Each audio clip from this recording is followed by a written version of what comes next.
2026년 8월 2일 죄란 무엇인가? 작성자 빨간 약국.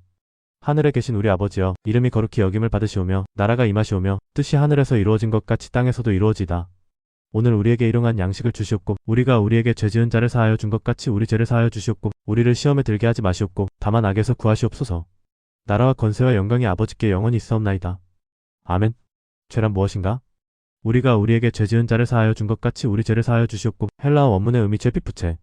원문 마태복음 612에서 죄로 번역된 헬라어 단어는 오페일레마. 도덕적 죄가 아니라 경제적인 빚, 금전적 부채입니다. 사하여 주시고로 번역된 아피에미는 빚을 면제해주다, 탕감하다라는 법적 경제적 용어로 사용되었습니다. 즉, 원어를 직역하면 우리가 우리에게 빚진 자의 빚을 탕감해 준 것 같이 우리의 빚죄를 탕감하여 주소서가 됩니다. 고리 대금업으로 돈을 번 죄를 용서해달라는 뜻입니다. 구약의 희년주벌리 사상과의 연결. 구약 성경 레위기 25장에 나오는 희년 50년마다 찾아오는 해의 핵심 원칙은 세 가지였습니다. 부채 탕감 가난으로 지게 된 모든 빚을 면제함. 노예 해방 빚 때문에 종이 된 이들을 자유인으로 풀어줌. 토지 환원 매각되었던 조상의 땅을 원래 주인에게 돌려줌.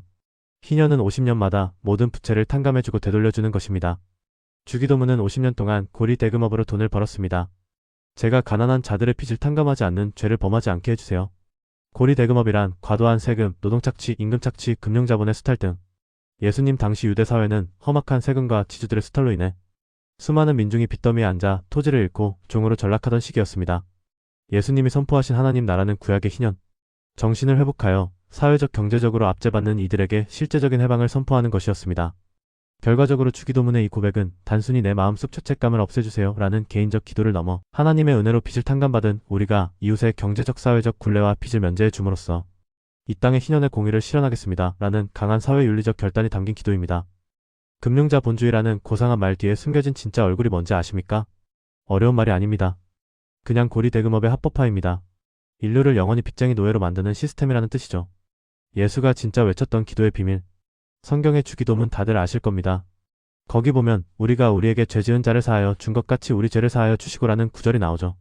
그런데 여기서 죄라고 번역된 헬라 언어 오페일레마의 진짜 뜻은 우리가 흔히 생각하는 도덕적 죄가 아닙니다.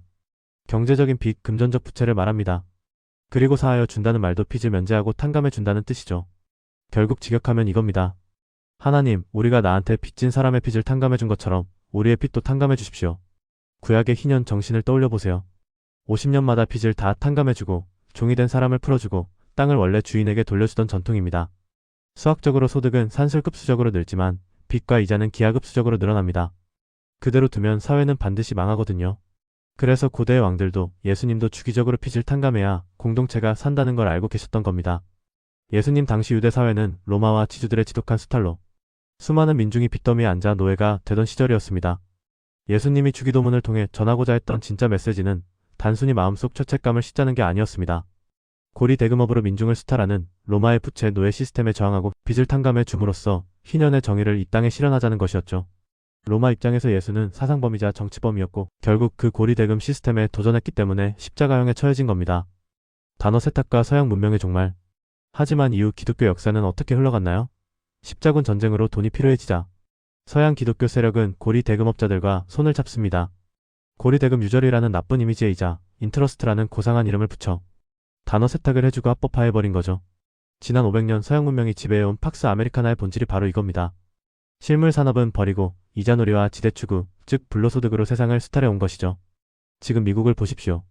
그 이자 시스템을 유지하려고 온갖 전쟁을 일으키고 군사력을 휘두르다 보니 그 폭력, 유지비를 감당하지 못해 38조 달러가 넘는 빚더미에 앉아 스스로 무너져 내리고 있습니다. 500년 동안 세상을 주무르던 고리 대금업 문명이 스스로 자기 발등을 찍은 겁니다. 사상 누각 위에 선 대한민국. 문제는 대한민국입니다. 서양 문명의 수명이 다해가고 있는데 한국은 망해가는 미국 마피아. 형님의 바짓가랑이를 잡고 퍼주기 외교를 하고 있습니다. 주한미군 주둔비에 산업에 돈까지 다 바치면서 초폭 똘마니 노릇을 하고 있습니다. AI 버블에 올라탄 반도체 하나만 믿고 우리는 괜찮다며 도박을 하고 있습니다. 하지만 이것은 언제 무너져도 이상하지 않은 사상 누각입니다. 고리 대금업 마피아에 빌붙어서 나만 살아남을 수 있다는 건 환상입니다. 이 빚과 노예의 사슬을 끊어내지 못하고 끝까지 빌붙어 간다면 결국 그 폭망의 여파를 대한민국이 가장 먼저 맞게 될 것입니다. 재미나이에게 질문. 한국은 부채도 상속이 된다. 죽어서도 후손이 빚을 갚아야 한다. 재미나이 답변. 맞습니다. 한국 민법상 피상속인 사망자의 재산뿐만 아니라 부채빚도 원칙적으로 상속의 대상이 됩니다. 그래서 아무런 조치를 취하지 않으면 부모의 빚이 자식이나 손자녀에게 그대로 넘어가는 안타까운 상황이 발생하곤 합니다. 다만 법 제도가 완전히 막혀있는 것은 아닙니다. 헬조선의 법은 부채 상속으로 인한 억울한 피해를 막기 위해 세 가지 선택지를 두고 있습니다. 1. 부채 상속을 막는 법적 제도 세 가지. 사망 사실을 알게 된 날로부터 3개월 이내에 가정법원에 신청해야 합니다.